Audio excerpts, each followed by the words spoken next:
puntong ito ay alamin naman natin ang sitwasyon dito sa Quiapo kung saan dagsana rin ang mga deboto na dumadalo sa oras-oras na misa at nag-aabang sa pagdating ng itim na Nazareno. May news to go si Maki Pulido live. Maki!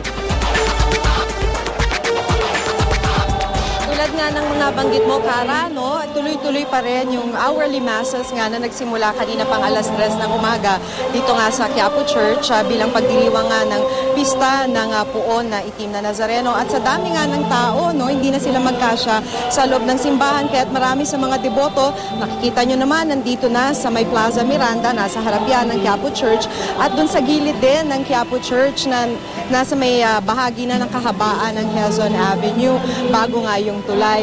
At okay naman dahil maayos yung sound system, napakalakas kaya nakapag-participate pa rin yung mga deboto kahit sila'y nasa labas na ng simbahan. At makikita mo naman yung mood dito, Kara, no? Kahit napakaraming tao, nagsisiksikan, ay medyo solemn pa rin yung mga deboto na nag-a-attend nitong misa dito nga sa Quiapo Church kahit sila'y nasa labas na ng simbahan.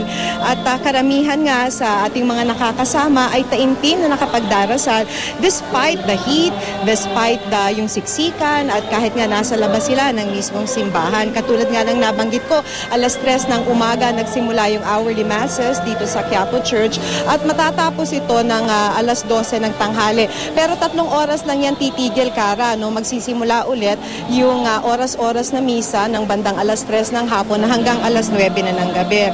Pagkatapos ng bawat misa, no, hindi naman agad umaalis yung marami sa mga deboto kahit sa labas ng simbahan dahil pagkatapos ng bawat misa ay may mga lumalabas na ministro para naman bendisyonan yung mga hawak ng mga deboto na mga imahe ng Puon na Nazareno na dala-dala nila. Ito'y para mabendisyonan din at maging pati yung kanilang mga pamunas, kanilang mga panyo. At katulad nung kanya-kanya sila ng dahilan ng mga nakausap natin na nandito ngayon sa may Plaza Miranda. Yung iba talagang dito na lamang ang kanilang debosyon, dito na lang magsisimba sila dito sa Quiapo Church. Yung iba naman na nakausap natin ay pagkatapos dito ay hahabol sila kung saan man sila makahabol dun sa prosesyon at ihahatid na nila hanggang makabalik dito sa Quiapo Church. So far, no, kausap natin kanina lamang yung Plaza Miranda Police Community Precinct.